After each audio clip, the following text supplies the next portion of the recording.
A lot of my early childhood memories were being homeless from a very young age, from sort of about 4 to about 6. 27 27 questions. questions, 27 weeks. 27 Pedestrians. pedestrians.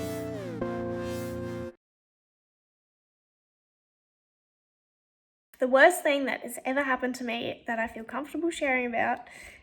So I broke my neck in July 2014. I was on a family skiing holiday and I just went over. I was a very competent skier. I was on the black runs. Had been every year for 7 years. I went over a jump and just went too quickly over it. Flipped up and landed on the back of my head and kind of just snapped both front and back of the spine, and then that just damaged the spinal cord. From there, I was immediately paralysed. I was knocked out on impact for like 10 or so seconds. Woke up, couldn't feel my legs, and knew straight away that I was paralysed. At first, I didn't realise the extent of the injury. I thought I would just, be a paraplegic. But no, I'm a quadriplegic, so that's fun to deal with every day. I do not have any use of my hands or my anything below pretty much my chest area, and no muscle, no sensation, anything. But yeah. The time that I was in hospital for 4 weeks, got a colostomy, had an entire part of my bowel removed, and essentially had my entire pelvic floor reconstructed. I had to relearn how to walk, and it was excruciating. It got to the point where I had to take morphine regularly. I became addicted to those opioids. It was a cycle of pain and trauma. It was my friend's 21st, so obviously it was a while ago. I had gone back to Wagga for the first time in like 5 years. We all went out to the pub. It was a dress-up party, so I was wearing heels, and I don't wear heels. I walk like I've shit my pants, basically. Anyway, I thought it was a great idea. And so it's like 2:30. We're all wasted, and the pubs and clubs in Wagga shut at 2:30. So all the house lights had come up. There's like 200 people milling around on the dance floor, and some guy was trying to kiss me, and I was like, no, go away. And he went to chase me. I went to run away, slipped over in a puddle of drink on the floor, and landed on my face. And the back hem of my dress was in front of my eyes, so it had come, so it was like arse out, lights up, he just piss bolts. I'm trying to get up, I'm like a baby deer on the ice. Some guy comes up and like helps me out, and he's like, you know what? I'm like, what? He's like, you were really cute until you did that. I'm like, fuck this. Took off my shoes and left. I've never been more mortified in my life. A lot of my early childhood memories were being homeless from a very young age, from sort of about 4 to about 6. Most of that time, I was living on either like people's lounge room floors or in and out of motels and shelters and shit. And then later on in life, I spent a brief period homeless again, and it's definitely not something you ever get used to. So probably battling homelessness was probably the toughest thing I had to live with. I think one of the worst things that's happened to me is when I was living in Honolulu, Oahu. I was out during Halloween, and if you've ever been to Oahu, everyone just walks around Waikiki all dressed up in their costumes, and it's beautiful, and then everyone goes clubbing, and I was roofied in one of the clubs. I ended up in hospital.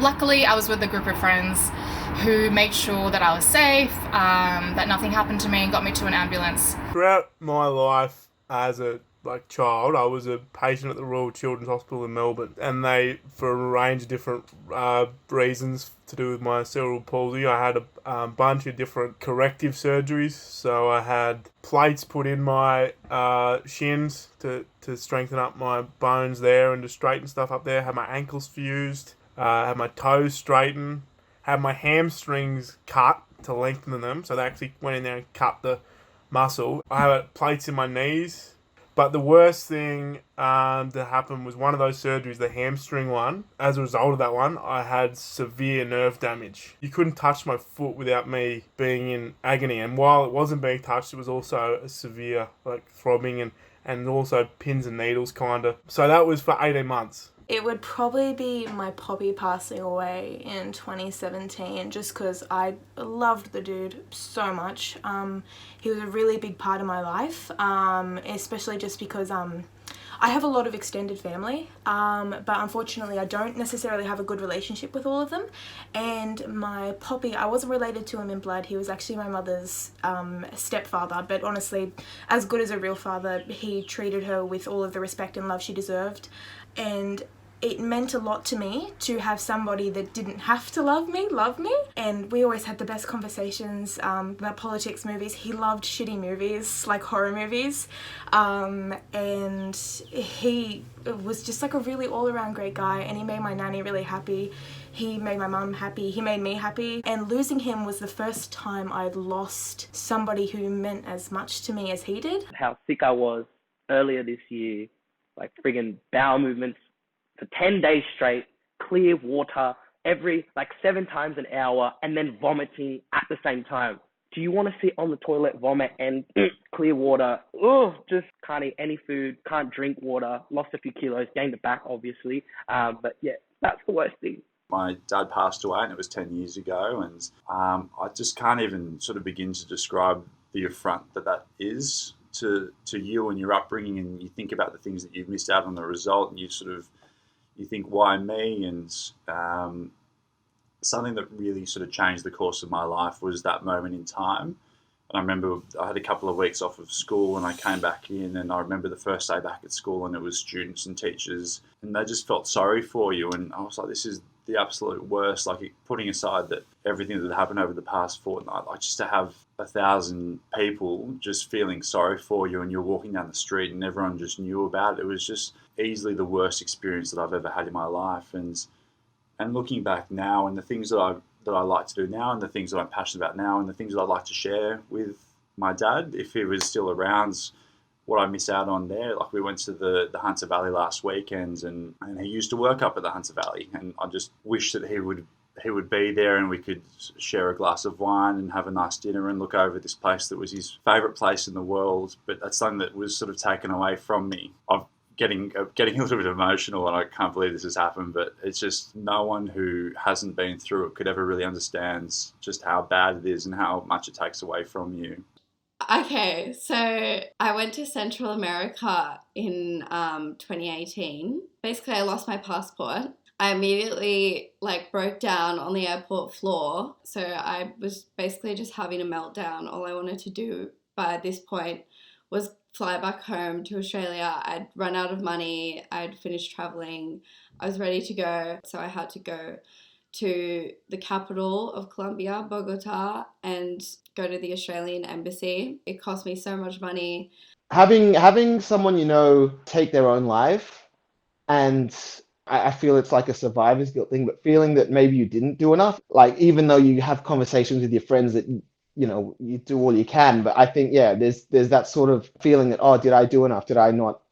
Should I have done more? Yeah, so the worst thing that's happened to me is definitely a surgery that I've had 3 times now.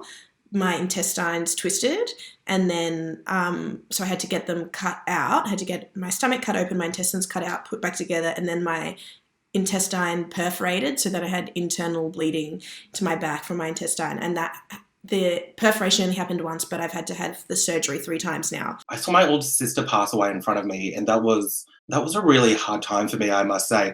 Still to this day, sometimes I still refer to myself as an only child, because it is a really hard thing to talk about, because I'm just that happened, I think, how old am I now? It happened over 20 years ago, actually, and it still wasn't until my mid to late 20s that I've been able to start talking about it and feeling comfortable about it and acknowledging her as part of my history and part of my family. As a person, you never want to make someone else feel uncomfortable, but if I deny her in my life, I've decided that it's not going to respect her memory. My first relationship at the age of 14 was actually a domestic violence relationship, which is a really young age to have that happen.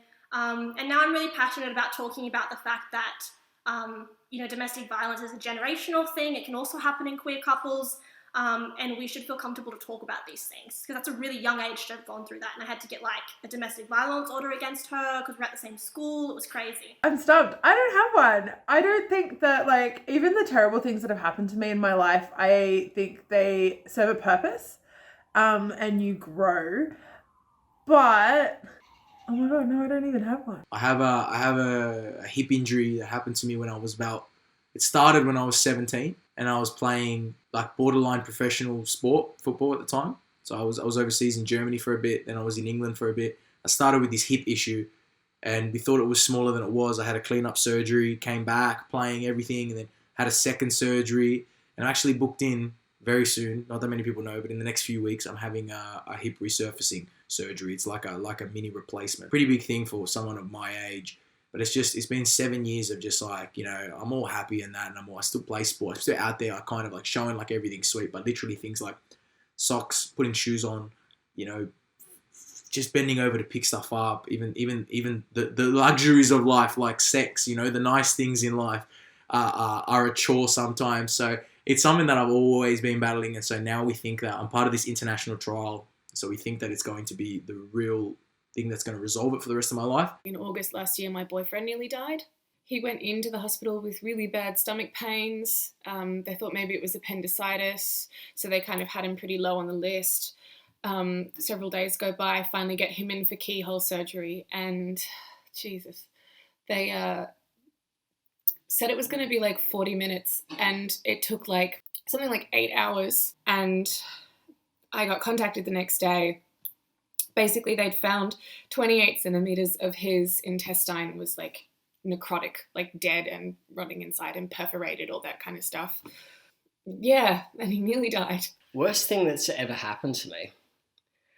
I think the worst thing that I remember happening to me more recently would be having to move home. I had my dream job overseas where I was traveling around the world. I was learning around the world. I was in the position as a tour guide. I was making friends. I was helping people see the world, how passionately I see it. That was my dream job. It was something I'd always wanted since I could remember. And unfortunately, I had to move home. I've been quite lucky that I haven't experienced loss, or I haven't experienced much of that.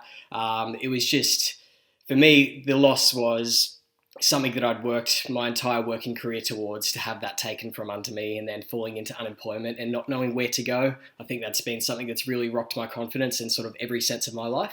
I rolled my car is the worst thing that's ever happened to me. It was a terribly scary experience. I was extremely isolated when I did it, which meant I had to sit on the side of a dirt road for 3.5 hours and wait for someone to drive past and find me.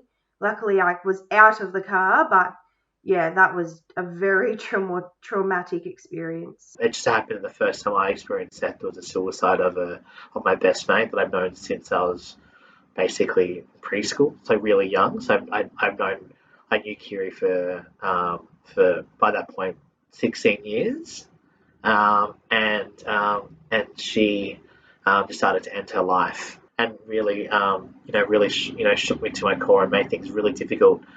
For obvious reasons for years to come. Few really significant animals that I've worked with that we've lost, and the reason it's been so shitty is obviously you lose anything or anyone, and you lose a pet and it sucks, but people are they're quite responsive, and they understand that a pet is part of the family, or obviously if you lose a family member, that's a huge deal, but there isn't that same ideology in the zookeeping industry. The only other people who kind of understand that are other zookeepers.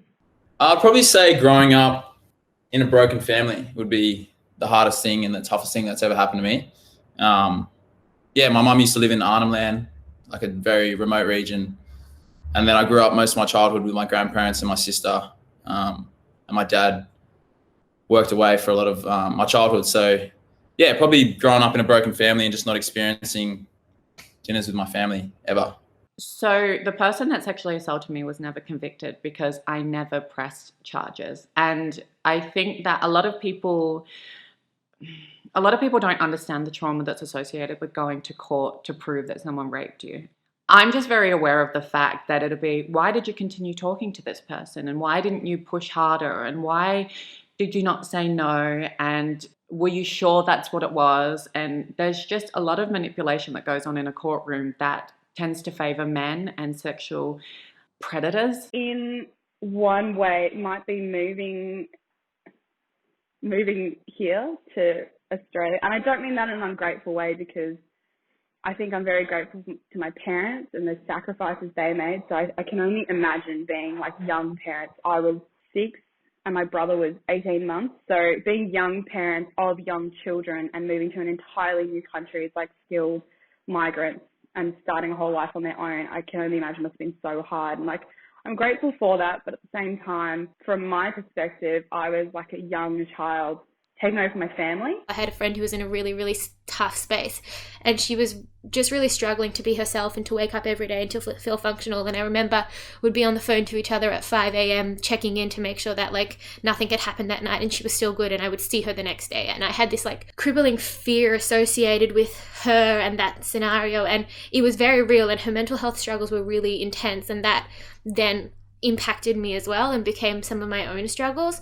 But I think the hardest thing I had to do in that dynamic was give up that relationship, because we had become so close in that struggle that we were sisters in a way. And it was so isolating to suddenly lose that like sister best friend that I had developed in this dynamic. The worst thing that has ever happened to me, indirectly to me, I guess, my close family member, my sister, had anorexia for 10 years. And I don't think people really understand what anorexia is, how it does and how it affects people, I think. And I also was under this impression that anorexia is like, they just don't want to eat. It's not. It's much more like schizophrenia, mania type vibe. There were just lots of outbursts, pretty much ripped our entire family apart. And that went on for 10 years. So that was definitely, I think, the hardest thing I've ever been through. And obviously that my sister has ever been through. But yeah, it was pretty terrible.